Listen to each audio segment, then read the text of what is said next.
Hi, everybody. Lisa here with Do Something Indy, coming to you from my studio at the Mars Hill Art Center, hence the shop sink and stuff going on in the background. But our show tonight, I have just been mindful of and prayerful of all day today. DeAndra and I have been trying to get together for a few months now, and we both firmly believe that it's God's plan and not ours.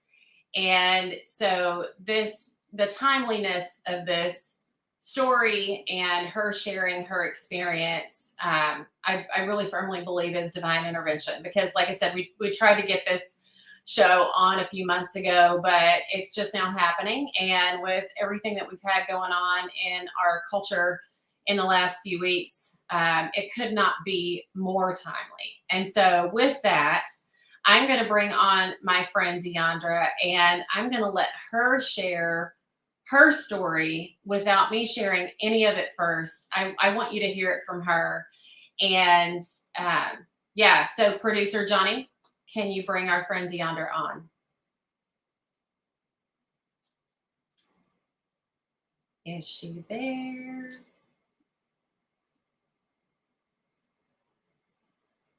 Okay, so we may be having some technical difficulties.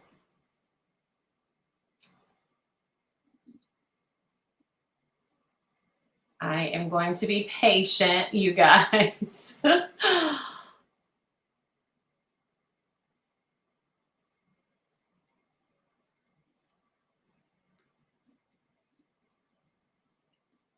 All right, hopefully she's going to be on here in a second.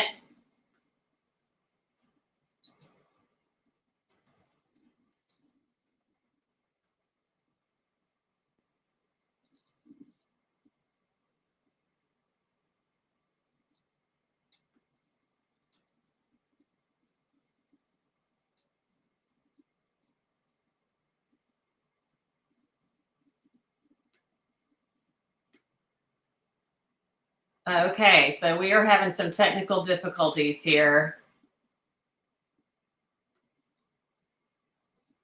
Producer Johnny, are you there?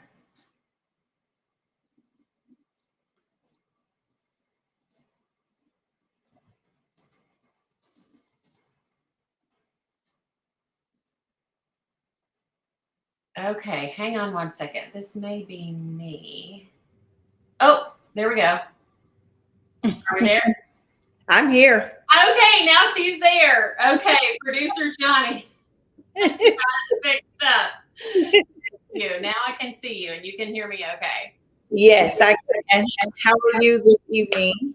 I'm really good. Sorry about that little glitch there. And then I realized that I didn't have my do not disturb on. So my phone rang, of course, while I'm waiting on you to come on. So Oh, what would we do without technology? exactly. I I know. was just waiting patiently. Thank you. I appreciate that. Okay. So, like I said, I want you to give us your introduction. Tell us who you are, what your mission is, and who this handsome young man is we see in the background. So, good evening, everybody. My name is DeAndra Yates. I am the executive director and founder of a nonprofit based out of Indianapolis called Purpose for My Pain. Purpose for My Pain was truly birthed out of a life changing traumatic situation in my life when my son, as you see on the screen, was shot and critically wounded at 13 years old. A stray bullet flew through a window and pierced my son in the back of his head, causing him to be paralyzed and non vocal. So he is a quadriplegic, has been for over 8 years now. I can't believe it's been that long. And the mission of Purpose for My Pain is to support families in the aftermath of gun violence. So often we see news stories, quick headlines, quick blurbs, social media posts, and then it's gone. And I learned on a personal note that when the hype has calmed down, most people go away. And so we created support services to support families when everybody goes away. And it's just been an incredible run for the last 7 years doing Purpose for My Pain, while still walking out my own personal pain of watching my son fight this battle that seems to to knock him down more often than I would like, but he has showed me resilience. He has taken my faith to another level, and I just couldn't be more proud to be his mom. And the first time he was on a ventilator, I told him if he just fight back, I would be his voice, I would be his arms, his legs, his hands, whatever he needed me to be, until God restored him. And here I am, continuing that fight for my son DeAndre. So how old was he when this happened? He was 13 years old. So I think I remember this news story Mm-hmm. when it came out. So just give us a kind of a snippet of what that felt like, what happened, and as a mom at that moment, how did you feel? Well, I got a call from my best friend telling me to get to Riley Hospital. DeAndre had been shot. As you can imagine, I froze. I was heartbroken. I was stunned. My first thought was, who would want to hurt my baby? For one, he was 13, honor roll student, high honor roll student, athletic, tall, dark, and handsome. He didn't bother anybody. He always wanted to be the life of the party. Always wanted to keep everybody laughing and having a good time. And so I was thinking, who would want to hurt my child? And so I rushed over to Riley, had no idea where he'd been shot, how he'd been shot, or anything. But the first words I heard when I walked through the emergency room was to come and identify the body.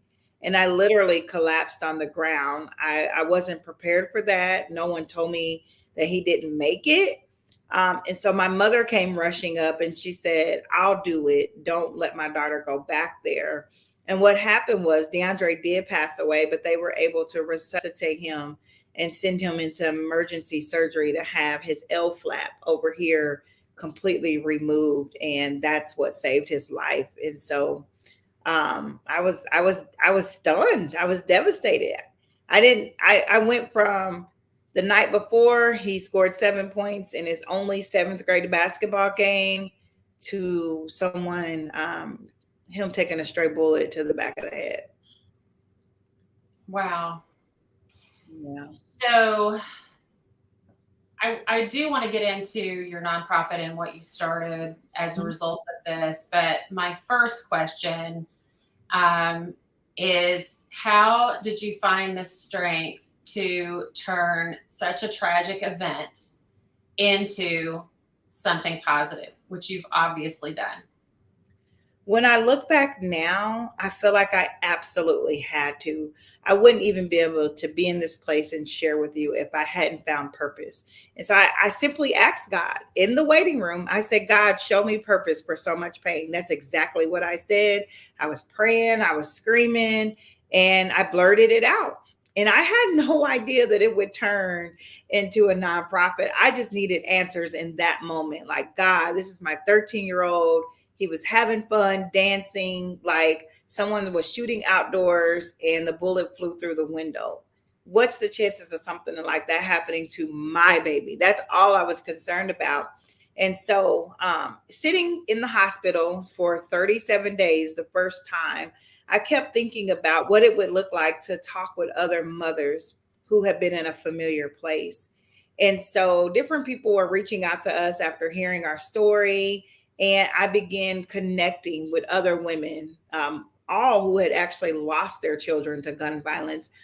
And once I got my footing straight, I started going to events and I said, you know what? I promised Dre I would be his voice. And that's exactly what I'm going to do. So started getting connected and with all these other women. And we started another group called One Shot Survivors. And when that kind of spun off, that's where Purpose for My Pain was birthed. And we started sharing our stories. We started having support group meetings. We started just consoling one another, having girls' night at each other's houses, but it all was focused around the grief of our children. I haven't lost DeAndre in the physical, but I've completely lost who my son used to be, and every hope and dream that I had for him. It looks very differently now. So it's still a grieving process for you. It's a constant grieving process. Right now, as we speak, DeAndre is in the hospital. We're going into day number 10. He spent 5 days on the ventilator, 6 days on the ventilator. Just this past week, he just got off on Saturday. So it's constantly a grief journey. When I look at him, when I see him struggle to do the most basic things like clear his throat. So because he can't cough and clear his airway the way that we do, he's often put on the ventilator because of respiratory distress. And something that we take so for granted, just going, he can't do that. Yeah. It's caused us to be in this position so many times. So I absolutely continually grieve, but I also say I reside in a space of gratitude. I'm very grateful to God that I still have my son, that I can still touch him and love on him. But if I'm honest, sometimes that even hurts because he can't hug me back. He can't say my name. He can't express the way that he used to, but he does smile at me. As you can see in that picture, I'm actually standing behind him and he's smiling at me. So those are the things that continue to allow me to push forward. So, what does a day in the life look like for him? Well, DeAndre is what we call total care. So a day in the life looks like getting up really early, getting bathed, getting dressed. Right now, well, when he's not in the hospital, he's in a 24-hour care facility. When he's home with us, me and my husband do all of the care. So it's bathing him, getting him dressed for the day, using the Hoyer lift to get him out of bed, which he's in a hospital bed when he sleeps. So we Hoyer him, get him out the bed. We play music so he can bounce and dance. We stretch him real good so that he doesn't get any more spastic or what's the word I'm looking for? I can't think of I'm having a brain freeze on what that word is, but we make sure we keep them moving and grooving and Yeah. stretch them really well. And I mean, for the most part, he's a happy kid. When he's feeling, well, he's 21 now. When he's feeling good, he's happy. He watches TV, he bounces. And for me, I study him a lot to try to understand because I just want that connectivity again. So they said Dre was 0.01 from being brain dead, and he fought all the way back. And I do mean all the way back from that. So for me as mom, I'm always trying to figure out what's he thinking or what's this mean that he does? He bounces his head a lot. The nurses told me last night he gave him a thumbs up. He hasn't done that in years. So Aw. I'm really excited to hear because I kept telling him before I left the hospital, give me a thumbs up. Don't you remember that? And so for him to do it hours later, sometimes it takes that long to register, but I was super excited to hear that. So it's a lot. Total care is a lot. Everything that you and I do without even thinking, Dre needs assistance with except breathing. So it's a lot, but we're here for the ride. So, let's transition to how he got there and what you've experienced, what we've all experienced in our culture since this happened to him, and maybe even more so in the most recent times.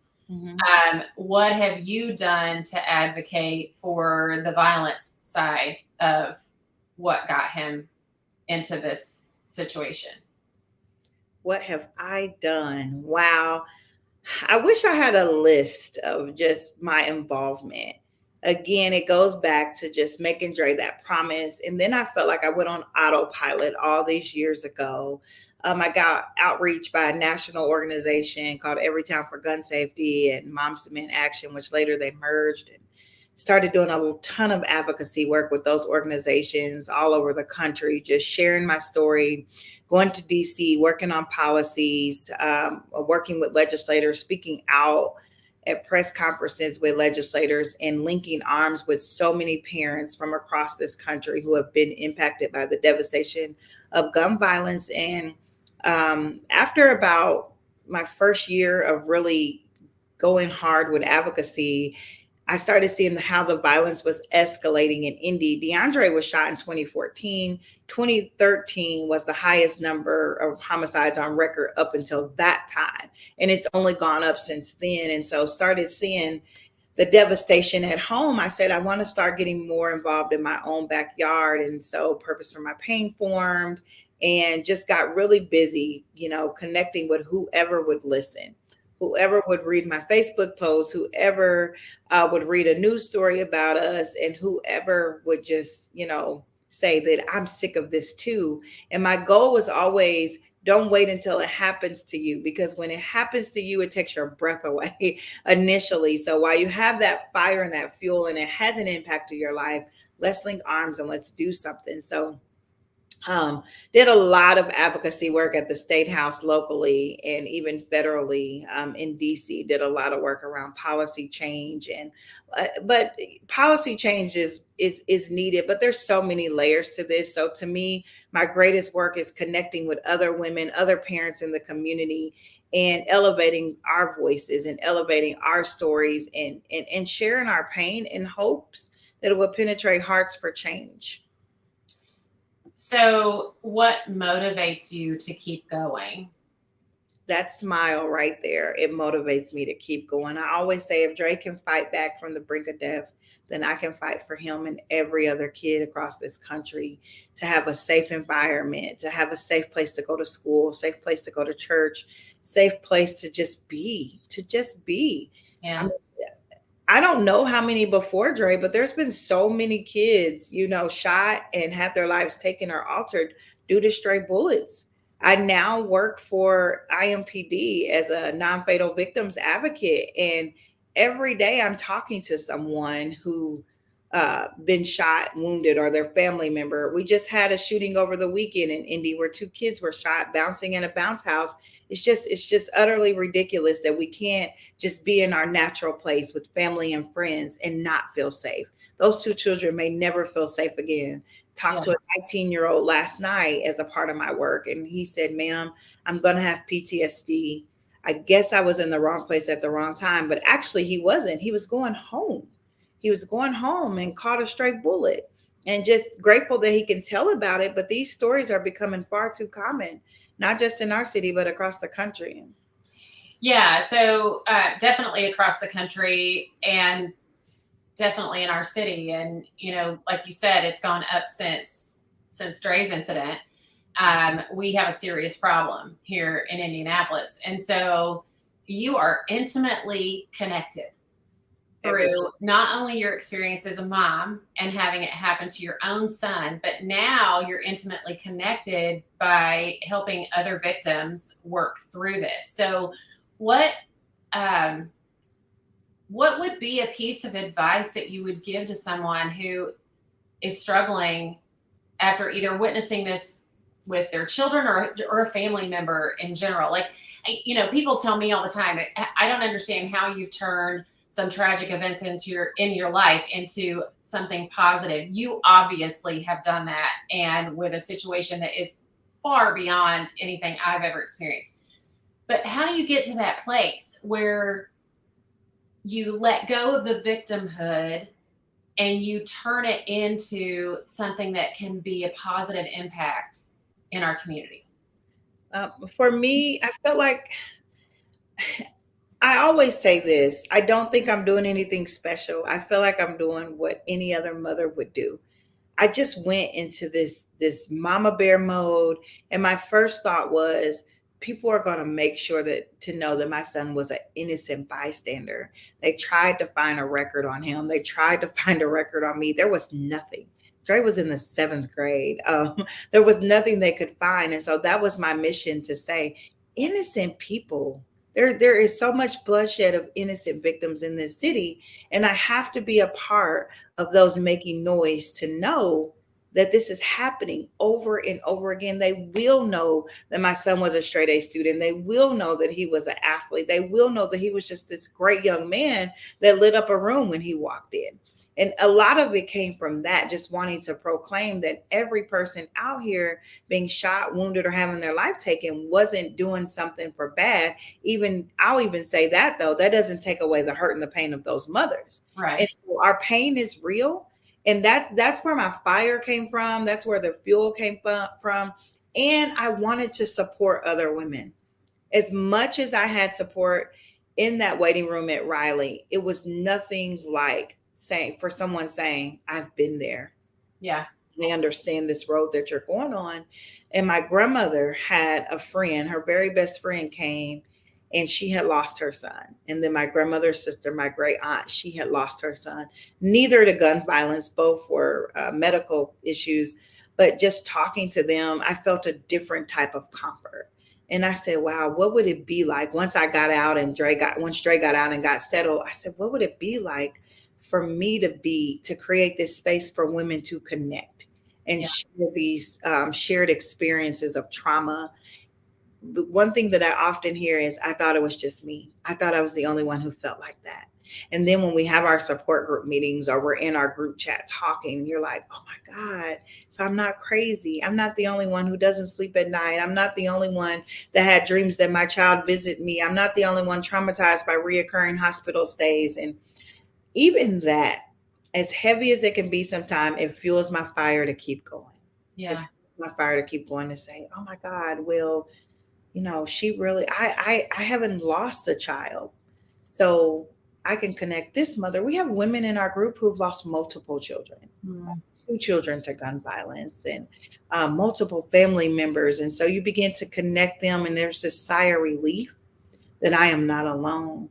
And then from our support group, we started actually creating like programming, and pouring back into the youth has just been amazing, and getting involved on the intervention side. And we've given away scholarships. This will be our 4th year in a row giving away the When Life Gives You Chocolate, Make Hershey Scholarship. And Dre used to say that. I didn't know that until he was shot and it came in on all this artwork that his friends delivered. He used to say, when life gives you chocolate, make Hershey's. And then it was all signed Sir Dre. And I said, I have to do something with that. So I started calling his friends. I'm like, what was he saying? What did he mean? And they broke that all down to me. And they said, Miss DeAndra, when life gives you something bad, go and make something good out of that. I had no idea. Like, this kid was speaking into what was to come. Yeah. What was to come. Even though it's me being active and vocal, he is the driving force of me making something good. So every year we award scholarships to high school incoming college freshmen or sophomores who have been impacted by gun violence, to just give them a little bit of love from their community, by way of a financial donation to help them through. Because Dre was so big on going to college. He wanted to go to college. And so we started that scholarship fund. We also every year do a basketball tournament, because Dre was shot after only playing one 7th grade basketball game. And so it's very important for me to highlight his journey and his story through basketball. And so every year we have a tournament. We bring young people together from across the city. We have performers and vendors. It's just a big, big thing that we've done for 7 years. Actually, I can't know, this would be year 7, which I don't know if I'm doing it this year. Ray's been so sick this year. It's I've had to put more focus on that. But we are doing the scholarship this year. But we would bring his friends for the first couple of years until they aged out. They played, and they would be so competitive to play in Dre's honor. And Dre would come. So the picture on the screen is our 2018 tournament at John Marshall. He was there. He was having a good time, bobbing and grooving and watching his friends play. Yeah. That's just a small part of what we do, but the power of connectivity is my driving force. As you described all of that and your engagement with all of these women and these moms, so I'm a survivor of domestic violence. And so I could have very easily turned that into, turn myself into a victim, but turned it into a positive by helping other women and women that I see myself in. And, like you said, making other women feel like they're not alone. They're not the only ones experiencing this. And sometimes that's all a mom or a woman needs to hear is like, oh, she gets me. Like, she gets it. And I'm not experiencing something that's just so foreign that no one knows about. And so to have your voice and your organization pouring into these other families is just so special. And I admire you. I can't imagine having to experience that, but then just having the will to do as much as you've done since his incident. And so I hope that it inspires many, many more people especially in the wake of the things that have been happening and continue to happen. I always say God uses all of it. And my family verse is Romans 8:28, and we know that in all things God works for the good of those who love Him, who are called according to His purpose. And the all is the good and the bad, and the tragic and the beautiful. It's all of it. So I just admire you for doing what you're doing and for supporting him and continuing to love him and just praying for every single little bitty incremental step that he takes in his journey. So how can people help you? How can people help me? There's so many ways to get plugged in and connected to the work that we're doing at Purpose for My Pain.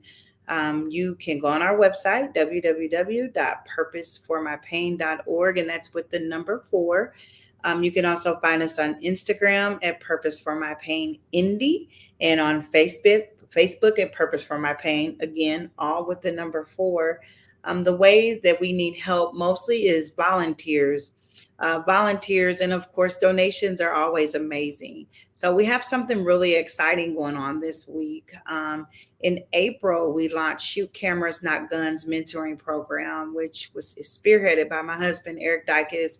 It's been a vision of ours. When we met, we called our marriage ceremony When Vision Meets Purpose, because his business is Dykes Vision and I have Purpose for My Pain. And so last year, we said, we need to actually do something with that. And so Eric created and wrote a program called Shoot Cameras, Not Guns. And we had 8 young people sign up, and it's just been so amazing. They wrote a short film, and this weekend we're actually starting to film. We're starting to shoot Friday, Saturday, and Sunday. So in immediate need is Gatorade to the kids, water to the kids, fruit, snacks, things like that to help us feed our crew this weekend. We're just so excited about this program. We've partnered with Can Cinema to host our premiere, which will be July 25th. So we'll be launching that link this evening when I'm done talking with you, for ticket sales to launch and just supporting the young people. This year was our first year doing intervention programs. Everything Purpose for My Pain has done in the past is aftercare, which is so super important. Down to today, I went and bought a shower chair for a young man, 19 years old, shot and paralyzed. Those are the things that we do. We help with rent assistance. We help with funeral assistance and getting some of those day-to-day needs taken care of, if it's just groceries or shower chairs. But super excited to be on the preventative side this time. We have our young people ranging. Our director is 11, and his brother is actually the oldest person. He's doing audio. He's 17. So ages 11 to 17, boys and girls. And we can't wait. We're excited to shoot our first short film. So where are you shooting? So various locations all over the city. So we're shooting at a park. There's a basketball scene. We're doing some filming here at our home. We're doing some filming. One of the guys' moms has an office that we're using for a couple of scenes. So we're shooting all over the city. Super busy weekend this weekend. We were going over the call sheet today and I was like, oh my God, I'm tired just thinking about it. But honestly, it made me excited. We have them crew shirts made with the Shoot with Cameras logo on it. And these kids are so on fire. They wrote the script. It's, and to see them, we're having a whole red carpet affair at Can on July 10th. So the immediate needs would just be supporting us to get our short film out there and exposure.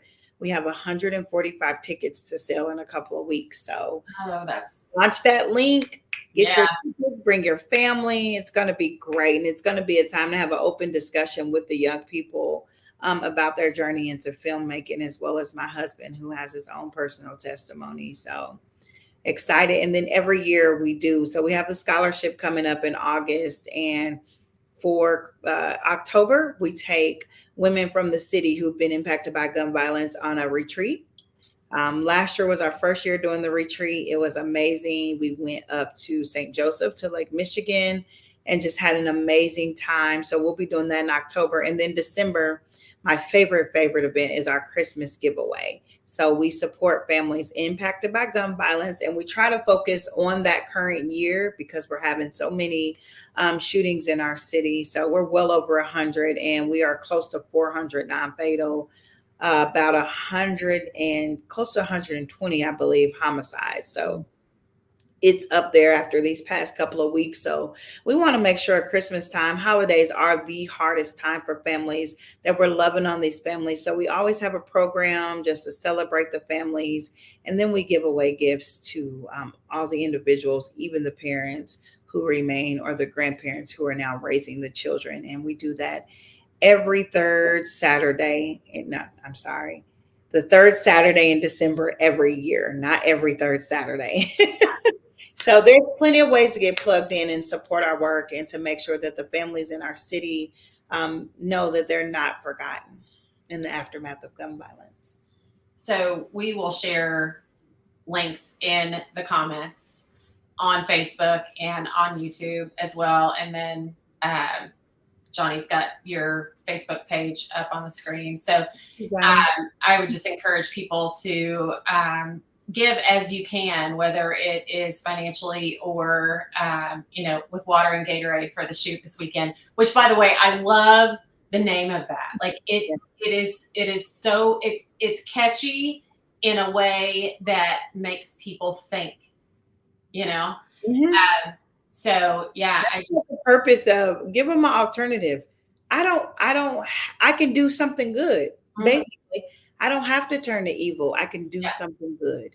That's exactly what it is. And that's all it's trying to promote, is to teach these kids to expand on their creative nature, be proud of who you are, and build something on that. Whether, we have some of the kids, they want to do photography. And so one of our young ladies, Mackenzie, she is the behind the scenes photographer. And then we have a couple of them that edit. We have an editor. They all have roles. We have the audio, we have the cinematographer, and we have the director. And then we have like a young lady who is a stagehand. And so she'll be running and doing all of the things to help the crew run smoothly. So everybody has their roles. And we plan on doing this as funding allows, at least once a year. We thought we could do it twice a year, but it's way too much work for twice a year. A lot of work. Yeah, so we're going to run a cohort every year from like April to July. Yeah. That's awesome. Yeah, it's been a great run. Okay, so one of the questions I try to ask every one of our guests is, what does the phrase "do something Indy" mean to you? And before you answer that question, I want to say you have said "do something" more than a handful of times in this conversation. Mm-hmm. So what does the phrase "do something Indy" mean to you? Do something Indy means to me putting action. Well, let me go back. First of all, looking in the mirror and taking a look at the man in the mirror. That's one of my favorite songs. Ask, what can I do to make a change? How can I make an impact? Because when we sit back and we just talk about it, or we click our remote and watch it on the news, murmur and complain, we're a part of the problem. So do something Indy means putting action, putting your faith to action, and getting up and actually being a part of the solution, whatever that may look like, whether it's donating, volunteering, connecting individuals to resources, but it's putting your faith to action. Just do something. Yeah. Amen. That's exactly how we feel about it as well. And my husband, John, who's the producer, does some counseling on the side too. And he has what he calls the killer C's. And one of those C's is complaining. And so, you can't just complain. You got to do something about it. So that was what Do Something Indy was born out of, was seeing so many opportunities in our city that we just didn't want to complain about them. We wanted to try to influence or do something to really make an impact on those things. So people have to realize I tell a lot of mothers that I connect with, I do a lot of speaking. I'm actually going to DC to do some more work this weekend. That's my journey. That's the journey that God has opened up for me. Don't compare my advocacy to your advocacy, because to me, it's all equal. Whether you make a phone call and encourage a mother, drop a card in the mail, whether you share your story on, social media, it's all doing something towards the greater good of the work. And so we can't get into comparing what my something is. Just do something, because believe you me, it will have an impact. There are some of the smallest things that I've done that, I went and bought this family a shower chair. I wish I could have them a ramp built, or, buy them a wheelchair van. But right now I'm just doing what I can to put a smile on this young man's face so he can take a shower and feel better. So just do something. Yeah. Thank you so much. I just can't, I feel like we could talk for another 2 hours. I appreciate you very, very much, and what you and your husband are doing in Mars Hill. And I've read all about your work and the things that you all are doing over there. So really grateful to connect with like-minded individuals who just want to be a part of the solution. Well, likewise. And, again, that just comes back to that. We don't want to just sit back, and we don't want to complain. We want to at least do something, even if it's small. Like you said, the little things can make such an impact, and they might not make an impact right now, but they may 3 or 4 years down the road. You just never know. You plant the seed. That's what's so important. Somebody will water, and God will definitely give the increase. Yes. Oh my goodness, I love it so much. Thank you so much. And thank you for being patient with me on getting this done. Like I said earlier today, I really believe this was divine intervention, and it's so timely for so many people. And we'll post all of the connections in the comments, and people, you guys go out and help this organization. This city needs this work, and we need to keep doing it and pray that at some point it's not as needed as it is now. That's right. So, yeah. DeAndra, thank you so much. Thank you too. God bless you and John. Yeah.